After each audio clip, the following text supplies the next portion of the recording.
I am joined by Josie Gamble. Hello, Josie. Hello, how are you doing? I'm fine. I'm glad to see you again. We met for the first time at the Engage conference at Sky Group in London weeks ago now, but honestly, still a highlight of my year. It was a fabulous day. It was the Christians in Media Conference. I'm a trustee for the charity. Whenever you're organising anything, you never know until the day what it's going to be like. But we put a lot of work and effort in, had some fabulous speakers, and the venue, Sky headquarters, I mean, it's to die for. Yes, we had a chat with them about internet because we're doing live radio on the day. And I'm thinking in my head, okay, this is Sky. They should be quite good at this, the whole data thing. Anyway, most of the time we might get an office account rather than the guest log into. And then we turned up and there was a router with a bunch of Ethernet cables with high-speed internet. And I'm thinking, yeah, I could live with this. Now, that's fine. Not everybody has to have that level, but that, for me, set the precedent for the day. Oh my word, I did not know that. But yes, you would think they'd be good at it, and they clearly were. I know we live streamed on the day as well, and we recorded. So again, the venue provided all of that, and the tech team to do it. So yes, they are they are good. Yes, without a doubt. Now, we were just chatting before we started doing this that you and I both had the same sensation actually of, okay, where are we going? Is it just a building? And then you walk in, and the sensation of I suppose of size of. This is not just a room that's been booked for the day. This is enormous. It was. I hadn't really pictured what I was going to. I wasn't part of the trustees that scouted out the venue first, so I turned up quite blind. And I think I just assumed it was going to be a building, but it was a campus. There was these 10 massive buildings. It took like 20 minutes to get from the gate to our room. And en route, you're seeing like just building after building that looks phenomenal. But then we get into our building, and on the left, there's this like Star Cinema. And in a showcase, glass case was the Spider-Man Tom Holland costume that he wore in the Homecoming movie, which I had to snap, prove to my kids that I'd seen it, and show them once I got home, and just sort of mini recording studios everywhere you were looking. It was fabulous. I later found out later in the day that they have a hair salon, a nail salon, a Waterstones, all on site because they're on an industrial estate. They're not in the city of London, and they've got so many staff. They have to provide for them, and about 12 or 13 restaurants on site as well. So I was thinking maybe I could work here. However, I live in the Midlands, and that's in London, so it was kind of out of the question. Yes, it was good. We drove down where you walked because we had a load of kit and stuff, and it was, are we allowed? Is someone going to come, like, men in black, like what you're doing on site and stuff? But it was really good. Do you know one thing? You're talking about attention to detail with the router. On the way out, there was a team of technicians putting up the Christmas lights, and I love Christmas. And what I noticed was on the road leading in, it's lined with trees, but every tree has a PowerPoint designed and built into it, and that's when they're plugging the lights in. And I literally just thought, whoever designed this campus thought about the Christmas lights, and that just made my heart smile. I know. Everything about the day was brilliant, and it was great. I've already chatted with a few of the folk that we met on the day. We spoke to you live on the day as well, and we'll have more of those coming up. But yeah, let's just start with Christians in Media then. So you talking about being a trustee. Just give us an overview. What's Christians in Media all about, and how did you find yourself as one of the trustees for it? It's a very good question. So I've been a trustee for a couple of years, I think. I'm rubbish at timescales. It's really championing those Christians who are in media, and not just Christian media, in the secular media, in Christian media, and that's traditional media and non-traditional media, because there's a rise of all sorts of different media platforms. So where the traditional media would be sort of more traditionally journalism, newspapers, radio, TV, broadcasting, it's a much broader spectrum now with podcasting, content creation, and all that kind of spectrum. And so it's a place. The charity is 50 years old. It's been going a long time. It actually started within the BBC. They wanted to start some religious broadcasting, and they kind of gleaned some of the Christian people in the organization at the time. They kind of came together, formed this charity, and it's had a few sort of name changes over the years, but the mission is still championing those Christians who are in the media.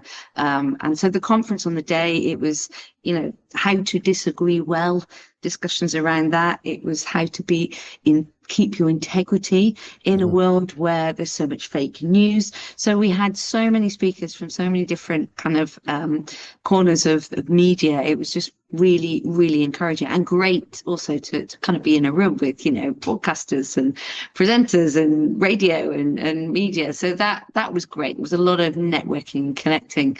And the second part of your question, how did I find myself here? Sometimes I ask myself the same question, but I wear several different hats. And I run my own design business. I've done that for 18 years, nearly 19 years now. And I work from home. I do brand, graphic and web design. But the other kind of hats I wear are I am the founder and director of the Christian Creative Network and the Christian Creative Directory. And I've run that for sort of 10-ish years. I can talk more about what they are in a minute, but so I was invited by the then chair of trustees of Christians in Media because of everything I'm doing with the network and directory, and there's a lot of crossover with media and creativity. So a lot of Christian creatives are in the media, and I do think all media, there's an element of creativity in it.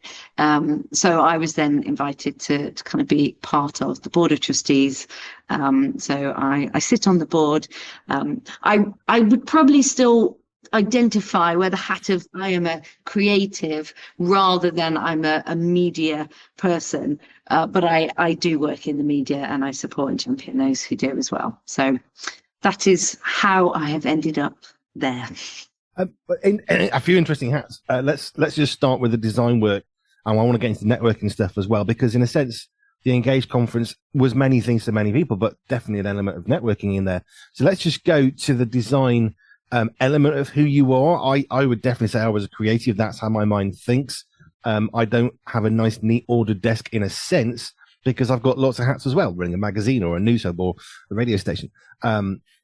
Where did your love of design come from? Because for me personally, it sort of comes out, how can I transmit a message to others that's exciting, that's going to make their lives better? That's always been my excitement. What was that for you? So I guess from a very young age, I loved the kind of arts and creativity. I could kind of see that through my schooling, through my training. So I then took particular subjects when you got to choose that kind of led more to the design and the art side of things. Although my A levels, I actually did maths, physics and art because I wanted to become an architect. But I then did an art foundation course, explored all the different types of arts, which you don't really get to in the GCSE and A levels. It's very restrictive. It was actually my tutors who said, you're brilliant at all the three-dimensional stuff. You should do industrial product design as a degree. So I looked into it and I did. I applied to Wolverhampton University. I live here in Wolverhampton still. I applied to the university. So my degree was industrial product design, or the other name it had was woods, metals and plastics. So we would work on the computers, three-dimensional modeling. We would design products. We worked in the workshops making the models. So it was really hands-on, really practical. I absolutely loved it. I did actually do, a year at Bible college before I came. So that was kind of my degree. I graduated first class honours. I was invited to be a lecturer back at the university, and I lectured for 7 years on the industrial product design and interior design course. And I did that 3 days a week. 2 days a week I worked from a church. I was a youth and student pastor. It was a brand new church. Another reason why I came to Wolverhampton, it was only myself and the pastor that were employed. So you wear, again, many, many hats. I ended up doing all the comms and websites and stuff. So I kind of, while I was doing both those jobs, I always did design work on the side. I always said I wanted to start my own business when I started a family. So when I became pregnant with my first 19 years ago, I then went self-employed and do brand, graphic and web design. So I've done that from home for all of those years, and I love it. I'm basically, I solve problems through design. And the problem that the clients come to me with is communication. They need to be seen. They need to communicate to their audience. So I do that through the web design, through the graphics, through branding. And I love it. I love helping sole traders all the way up to large corporate organizations. And no 2 days are the same. And I love it. I just love being able to serve.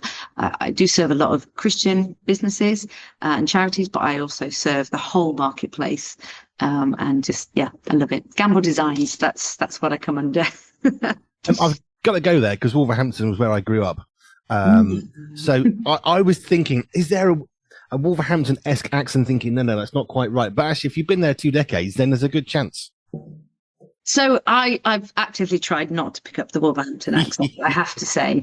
I grew up in Bath in the southwest, actually a little village outside of Bath for the first 15 years of my life, a little town called Midsummer Norton. And I did grow up with a Somerset accent, so I can talk like this. And I used to grow up talking like I was a pig farmer. And then I decided I didn't want to sound like a pig farmer and kind of took on the Bath accent, and then in Wolverhampton tried to avoid it, although my children very definitely have it. Excellent. I have the similar thing of not wanting to sound like I'm from Wolverhampton because my Black Country accent was very strong. I went to Manchester for a year and doing some youth work, and what I found was all the children were saying, what? And there's only so many times I can say what that you think, okay, I think I might be the problem here. And my accent then softened. So most people have no clue where I come from because my accent became very, very neutral deliberately because nobody knew what I was saying. And when you're stood in front of 400 kids in a school and they're going, there. So you have to start to speak better. So my lost my Wolverhampton accent. But my little son is happy because he was born in Wolverhampton in the same hospital that I was. Oh, I say poor thing, but anyway, so that's Wolverhampton for you. So I won't drop into an accent because that'll just give you shivers. So actually, we were watching NCIS the other day, and Ducky, who's the deaf people guy, did a Brummie accent because one of the actors who came in was from Birmingham, so it was quite fun. Anyway, complete aside. Let's go into faith just a little bit because you're talking about churches and youth and stuff, and Christians in media, which is clearly about Christianity. Where did your faith journey begin? So my faith journey began when very early on. I remember I was 5 when I knelt down by this side of my parents' bed. They weren't in their room, and I remember that was the second time I gave my life to Christ because I wasn't quite sure. So I can't remember the very first time. And I'd obviously seen some picture somewhere with a child knelt by a bed and their hands together, and kind of thought, right, I must do something like that. But my parents were church leaders at Bath City Church, and I grew up in a Christian home, so I grew up very used to church and church life. We moved from Bath to Midsummer Norton, where my parents pioneered a church plant, and so that was where I ended up in Midsummer Norton. They then went back to Bath later on and became part of Bath City Church again.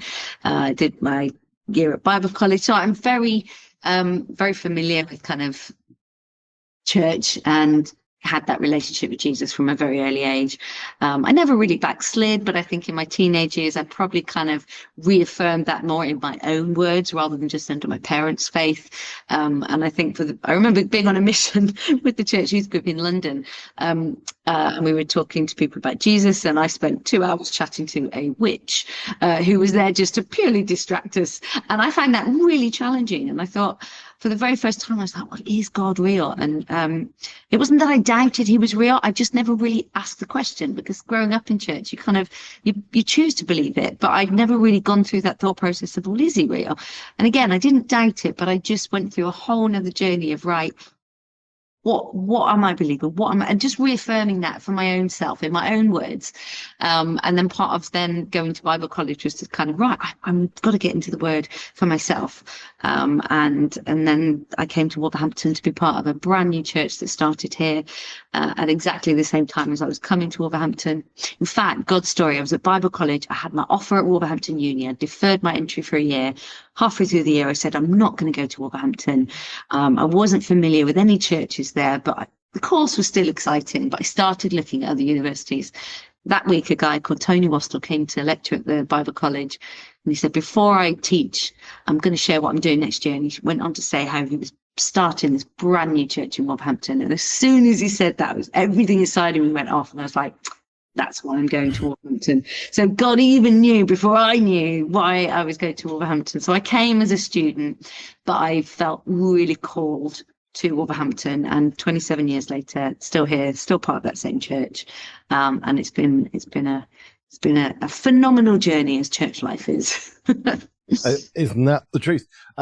Yeah, left Wolverhampton a long time ago, and quite happy about that. Moving on. So, faith, design, Christians in media.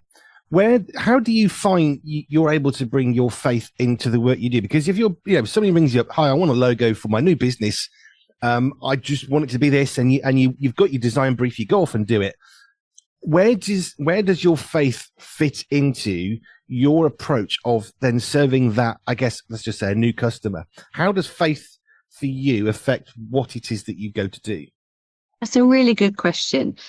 I might just dial it back a bit to identifying as a creative first, because that creative is not what you do, it's who you are. Everything I do creatively. So, if I'm putting up the Christmas decorations, I do it creatively. If I'm cooking, I do it creatively. So it's the same with my faith. It's not what I do, it's who I am. I am a child of God. I am a believer of Jesus. I follow him. I am a disciple of him.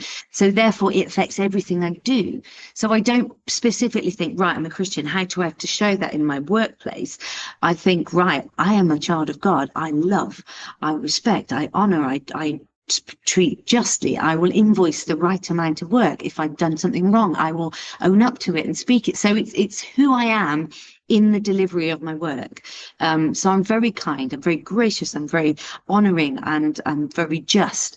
But then on top of that, I think there's another level of just going that empathy and the care and being able to pray for people if they need it. I remember sitting with one client. I often do a lot of my consultations now over Zoom, which is quite nice because it cuts down on travel. But this one particular lady, she didn't want to do Zoom and she wouldn't leave her house. And I went to sit with her, and it turned out she was on the beach when the Tunisian massacre happened, and her and her daughter, and they witnessed it, and they both survived and were safe, but she hasn't left the house since. And her daughter was autistic and spent years and years and years kind of looking after her daughter through that process and never processed it herself. And I remember sitting with her and praying with her at this consultation. And I just thought, God uses you, not because I'm a designer in that, but he uses Christians in whatever situations they're in. And there are many other stories like that I know, God is my source. I work and God provides money through my work. But if a client doesn't pay, or for whatever reason, it's not the worst thing that's ever happened to me, because I know, well, do you know what? God is my source. God is where my provision comes from. I sow and I reap. And so there's some level of just trusting in God in everything I do. But also I serve a lot of Christians. And I think sometimes, and partly, again, I might touch on this when we talk about the network and directory, but partly sometimes Christians don't know what to ask for. And so if I'm, building a website for a church, they know they need a website, but they don't know what they need. Or they know they need a brand, but they don't know what branding is. And I can bring direction. And in fact, actually, a good designer will not just do what they're asked to do. They'll say, okay, you've asked for this, but what you need is this, this, and this. And it's not an upsell. It's actually, sometimes people ask me to put like a stained glass window on a shed. And I'm like, yeah, but have you seen the shed? You really need to sort this first. And so I understand the church Christian audience. I understand their language. I understand the culture. I understand, the environment that they're in. And so I can really help and bring a lot of extra and direction and what they really need. Whereas maybe a non-Christian web designer would just do what they're asked, and it isn't really serving what they need. So yeah, that's kind of a long answer really to a short question, but hope that makes sense. Hopefully an open question. That was the point. I don't like to dictate too much. And I mean, I pray before I do an interview. We don't do, because we take these, we stick them out onto YouTube later on. But I always say to the office, pray before you edit. We don't do much. Yeah. We just enhance it and trim any bits and pieces that aren't relevant for the actual interview. But people are you going to edit this and do all that? It's like, No, it's a normal conversation on the radio, and we're not going to change that for YouTube. It's the same conversation. Literally, all we're doing is enhancing the audio before we then send it out, as well as on the radio. It goes onto the YouTube, so it's enhancing it. And I think it's one of those things. When I was doing sound in churches, I was a worship leader for since I was about 10, 15, but I also did the stuff on the sound desk, and I was always taught you can't make the worship better, but what you can do is enhance what you have. You can destroy it. That's easy. Give them loads of feedback. You've just killed it. But you can't make it better. But what you can do is enhance what you have. And in a sense, I guess that's what you're saying. And asking the right, this is so important. Asking the right questions. We want this. I want a stained glass window on a shed. I can hear that conversation because I've done little bits of design work on and off for the years, not professionally. But you're always thinking, why have you asked for that? Like what?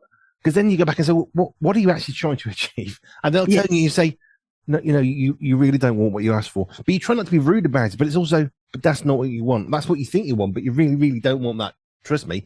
And you try and steer them a little bit of a better route. But that's what you should do.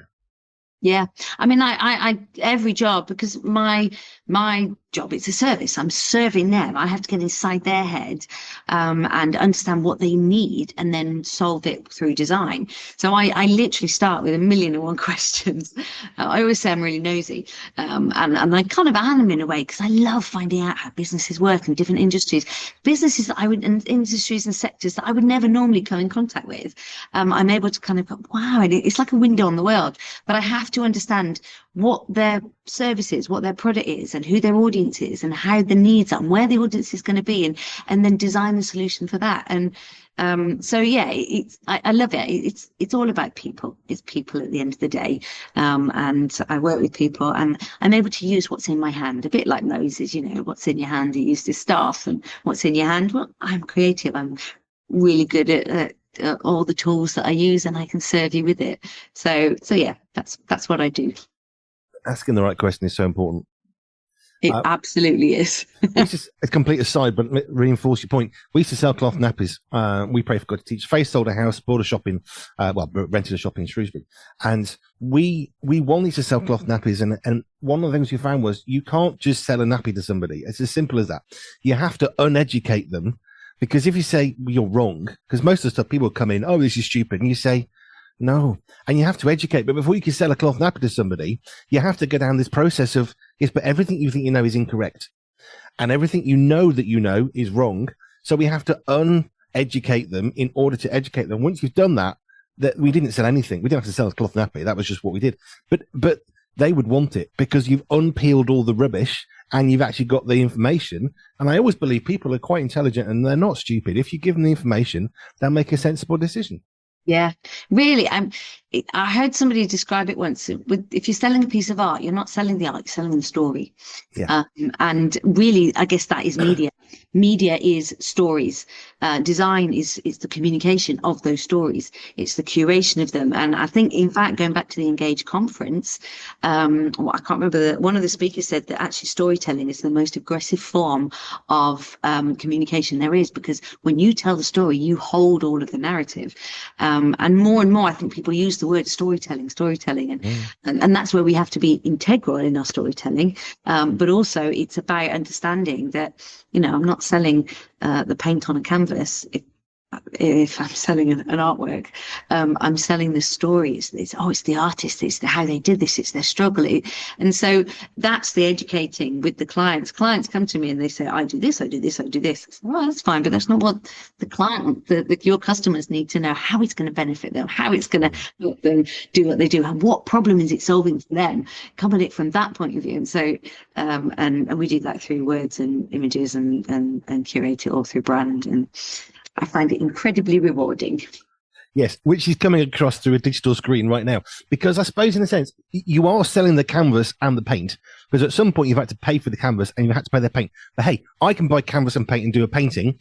It probably won't be quite as popular or valuable because I'm not a painter. But there is still that core basis of, well, anybody can paint. Well, yes, but not everyone can tell a story through paint. Yes. And I sell a website, but really, that's the kind of 1% of the work that I do, because I can build websites with my eyes closed. Not literally, No. 'cause they probably wouldn't be ready. But it's the educating, it's the telling people, helping them understand what they need. It's interpreting the data. It's interpreting what they've given me and interpreting that into a website. So I could build websites. I could do a brand new, a couple of weeks. But these projects can take, sort of 4 to 6 months sometimes, because it's actually, I have to work with the client. I am working with them, not for them. And they have to provide the raw data for me to start with. I can't generate something from nothing.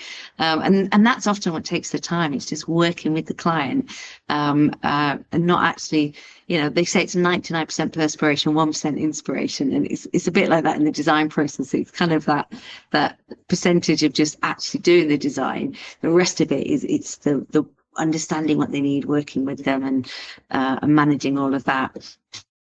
Yeah, no, totally agree. People person. Totally agree. Let's get into the Christian networks that you run then, which is where you ended up being sort of seen for Christians in Media Trustee. Share us a little bit about what is the purpose of that? What was the story behind that?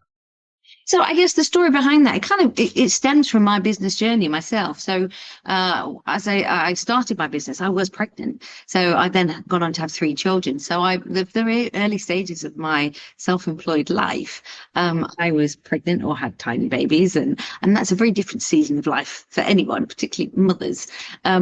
But as my youngest was more in full-time nursery, I always say as a parent, you never get your time back, but you do start to get your capacity back. So as my youngest was more in full-time nursery, I really felt prompting from God that I needed to be getting networking, meeting people.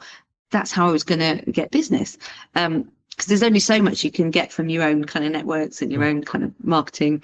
And so I actually was led to this networking group called Networking Mummies. And it was mums who worked from home. It wasn't Christian, it wasn't creative, but we had this like-minded kind of, we were mums and worked from home. And there was this need. It was really low key, and it was just about my level. And as I was coming out of my mum bubble, kind of re-entering, sort of getting myself out there more, it was just what I needed. And I was in this network for about 3.5 years, and I was genuinely surprised how much I grew personally. My business grew, we traded with each other, and I gained friends. And I really felt a prompting from the Holy Spirit that we needed something like that for Christian creatives.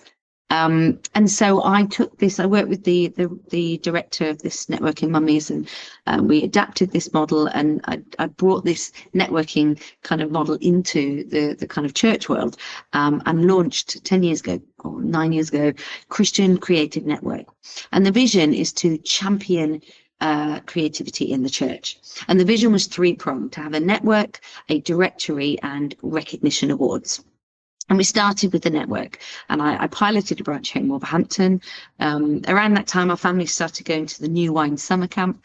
I remember going one year and looking at the marketplace with all the other charities and Christian businesses, and I just thought, it'd be fun to come back next year and have a stand for Christian Creative Network.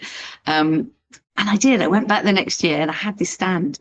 I just paid out of my own pocket because we weren't selling anything. By that point, we'd already got 2 more branches that had organically launched. So we had 3 branches. I went to just share the concept of gathering Christian creatives together to support, network, champion, and encourage each other. And we spoke to hundreds of creatives over these 2 weeks. And we had people crying at the stand saying, yes, we need something like this.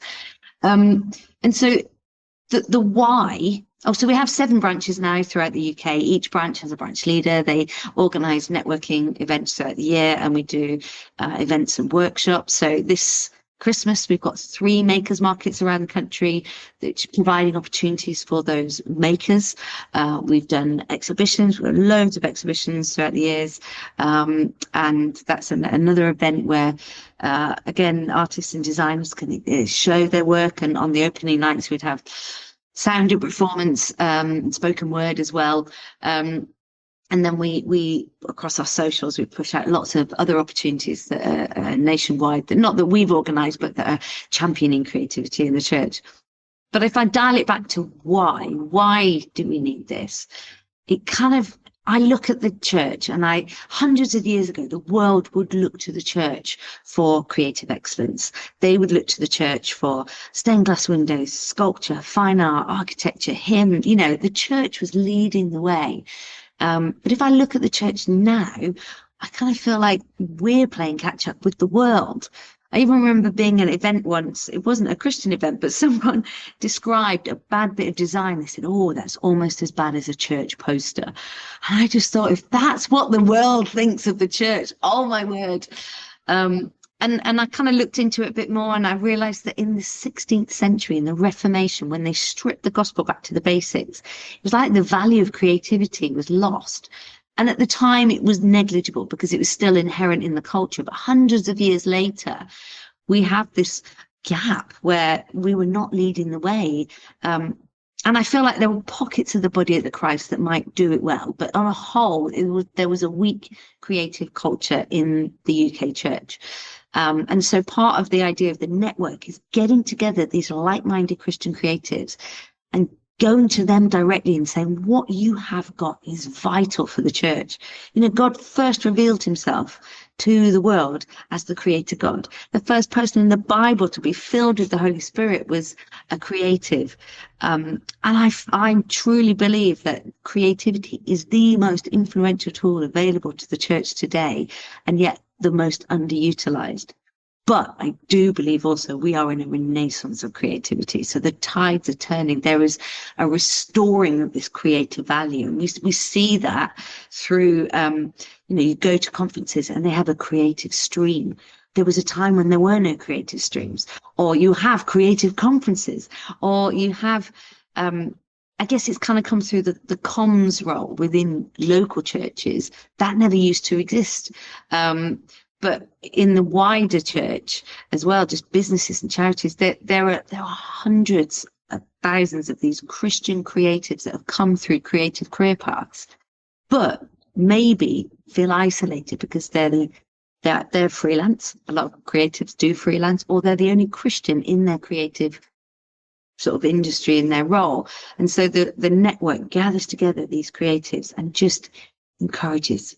And we share stories. We hear from guest speakers, and we hear their journey. And your creative expression could be quite, creativity is vast and broad, but there are certain things that all creatives go on in their journey. A lot of creatives struggle with imposter syndrome and how they price work and how they get work and how they market themselves. And so, being alongside other people and sharing those journeys is really, really vital for Christian creatives. God created in the Trinity, you never create alone. And so just networking together as well means you can trade together, you can work together, you can subcontract, there's lots of benefits. But 3 years ago, we launched Christian Creative Directory. And the reason there was a gap between the launching of those is because I wanted to do it well, and I'd attracted seed funding to build the directory, and that meant we could just launch and do it really well.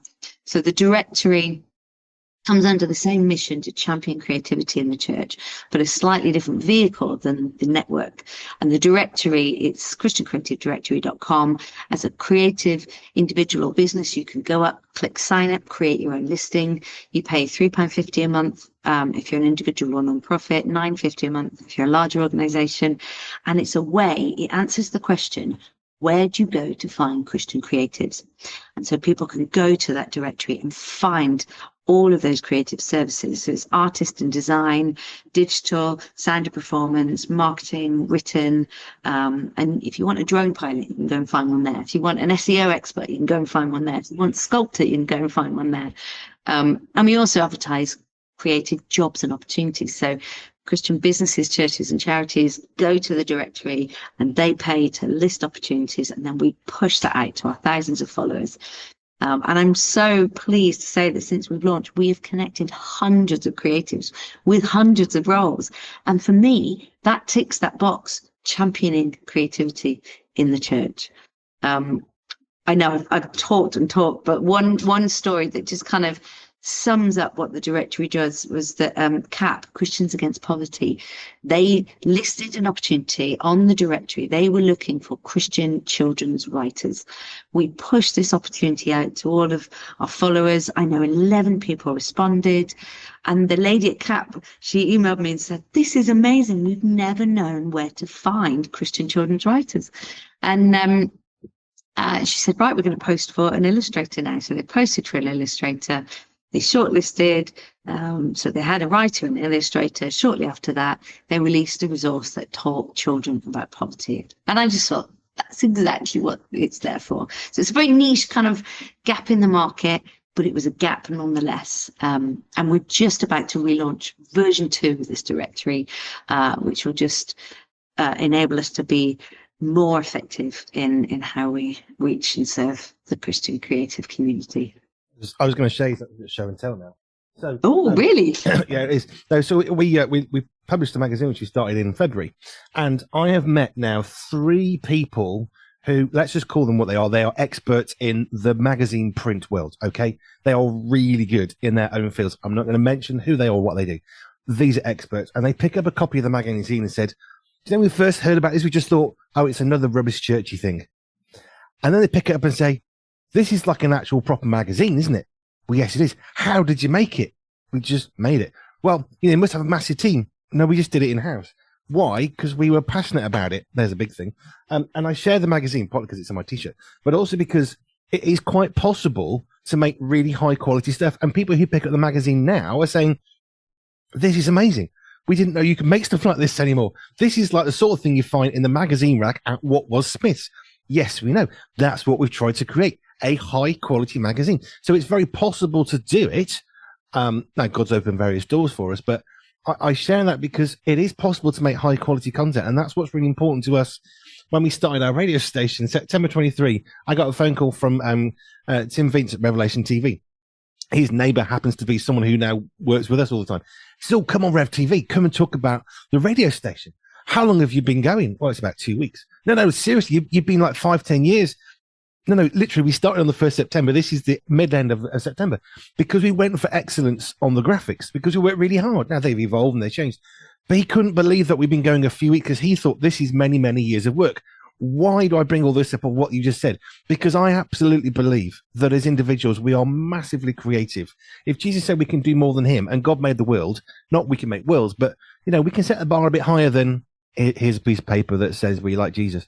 We can do better. Do you remember this one? Jesus is better than the real thing. They took the Coke slogan and they nicked it and made it Christian. And I just thought, I don't know, 15, 18. Come on, we can do better than nicking off somebody else's idea. Can we not generate this? We are Christians. We're made in the image of God. He generated the hydrological cycle, and you can nick the Coke slogan and stick Jesus in front of it. Can we not do better? And the simple answer, which you're proving, is yes, we can. Yes, we can.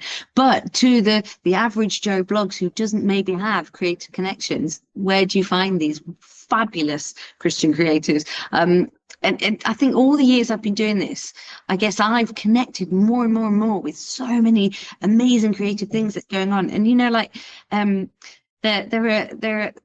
when the English women's football team were playing Euros at Wembley, the guy who designed all the artwork up that Wembley Mile and up the steps and the flags was a Christian.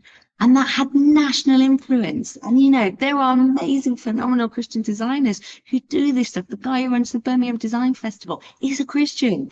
And there's so much stuff there. But because for such a long time, there has been I say it's a weak culture because there was a lack of value for it in the local church context.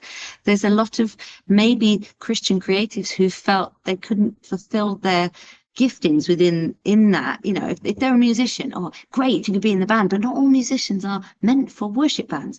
You're creative, do the kids craft, but not all creative people can do kids crafts. You're a social media, but can we do that for free? But we'll pay, this tradesperson who's coming to fix something in the church, we'll pay them a fair rate, but you can do that for free. And so there's this non-value or low value. And again, this is a broad brushstroke, and there are pockets of the body of Christ that do it phenomenally well.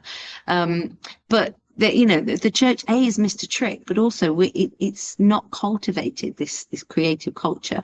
But we are seeing that turn, which is super exciting. So this renaissance. And do you know that there is a verse? I remember, I thought, you know, I've been a creative all my life, and it took about adult years to find it. I'm rubbish at remembering numbers. I'm dyslexic. So I write it, and it's Zechariah 1:21. It's pinned on my monitor. And it talks about the end times, and how the four horns of the artisans will arise to terrify the enemy. And it's in the Bible, when it talks about four, it's the four corners of the world, so it's the whole world. When it talks about horns, it's power and authority. And it talks about the artisans, or the craftspeople, rising up to terrify the enemy. And I was like, oh my word, why have I never heard this? And it's actually, the creativity is terrifying, because it's such a powerful tool. Not creativity for creativity's sake, but creativity attached to a cause. And we are the best cause. We have the gospel, and creativity attached to the cause is a superpower. And creativity is a vehicle that delivers a message, or a bridge that connects.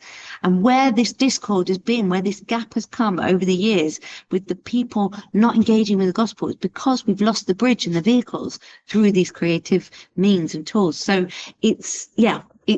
I find it a hugely exciting time. I've connected with so many creative things that have been happening over the UK over these years, and printers who will print at cost price for Christians because that's part of their ministry, and people who get together, coders and developers, because they want to connect them together and see things happening. And it's part of Christians in media, what they're doing and connecting these people. So it's really exciting. I think we're still seeing at the beginnings of this renaissance, but I think you know, creativity will be at the forefront of the next revival that we see in the UK. I'm going to give a very big amen to that, because having worked in churches and now serving in a very different way, we are Christians, but we're trying to reach a much, much wider audience. But there's so much of, oh yeah, that'll do. No, that's not good enough. We can do better than that. And we've scoured 5,500 tracks to make sure there's no bad language in any of the music you play. It's really time consuming, because it's worth it, and we can do better than, well, it's not so bad. No, we don't need that. We don't need to have that. And we've got, you know, all sorts of people from backgrounds enjoying what we do, because we're creating a radio station which nobody else has done that anybody knows of, where we literally are scanning for bad language, and we don't play those songs. Nobody else we know of has done that. I mean, the really bad stuff maybe, but we go a bit further. And I think that'll do. That's on the tombstone of the Christian church sometimes. Oh, that's good enough. Do you know? No, it's not. We should be paying people. Remember this? There was a supermarket. Oh, we want an artist to come and do our cafeteria for our staff. So not many people are going to see it. We want you to come and do it for free, because then you'll have the honour of having done it. And you're thinking, pay them the money. Pay them the work. It's a funny thing. When we vet every listing on the directory and every opportunity that gets listed before it goes live, and we every now and then get, oh, come and do this for free and we'll give you exposure. And we're like, nope. We are not opposed to listing opportunities for free, because, you know, for an entry level position, for some people, that's, you know, they're starting their creative journey. They need to build their portfolio. I remember a magazine listed for, they wanted writers, and they said, look, we can't pay you, but we will invest in you. We will train you, and we will work with you. And I thought, fine, you know, be upfront about it. That's fine, but don't smoke and mirrors and say, oh yeah, we might employ you, we might give you something.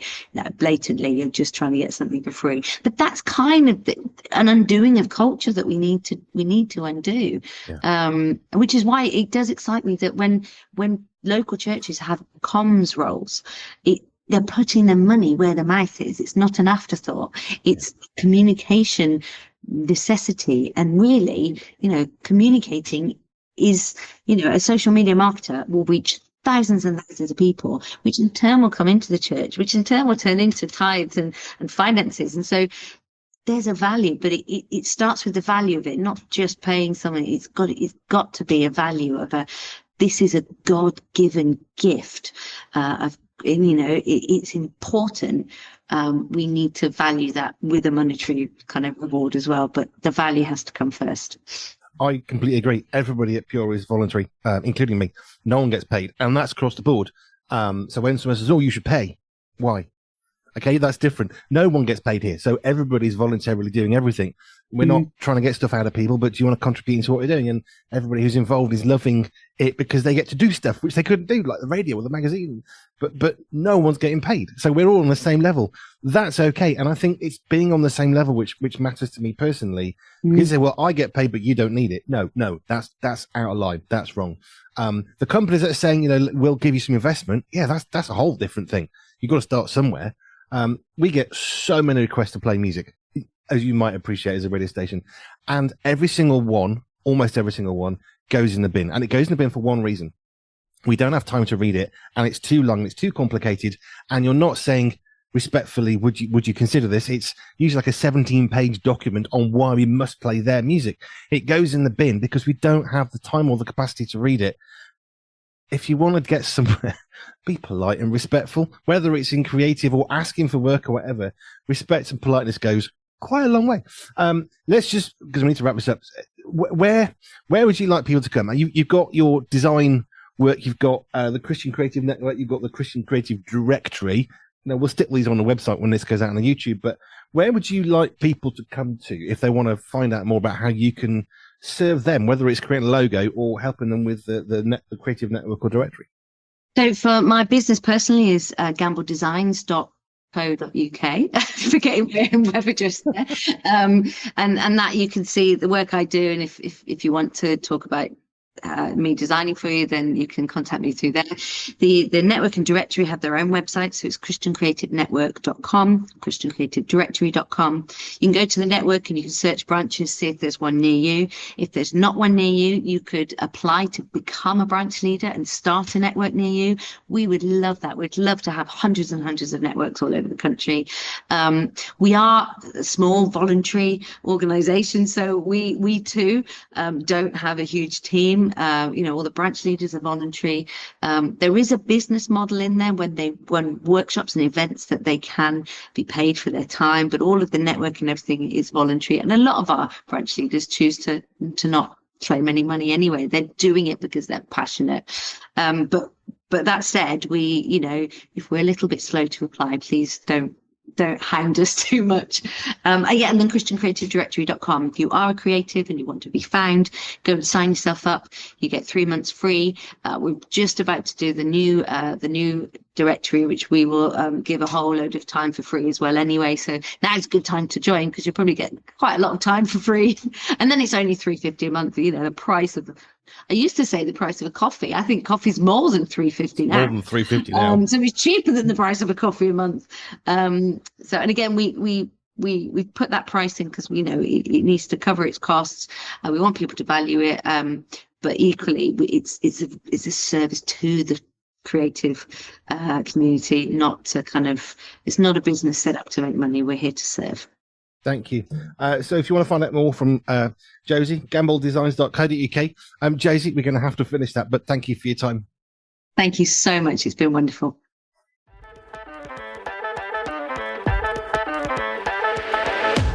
The November edition of Pure Media, the magazine, will be perfectly formed for you from Friday the 7th of November. We sit down and have a chat with Becca Legg from Restored and delve deeper into the life and work of John Childress from Free Recovery. Pure Media, the magazine, is the magazine to get yourself if you like a comfy coffee and a chat with a friend. Or tea, we won't judge. In our latest magazine, we introduce you to a new writer, Andy Robb, as well as your favourites, including Isla Rouse, Richard Scott, Karen Ferguson, and more. Sign up now so you never miss out on this amazing monthly magazine, handcrafted by real people for real people just like you. Pure Media, the magazine, is always on point and in print. Find out more at www.puremediathemagazine.com.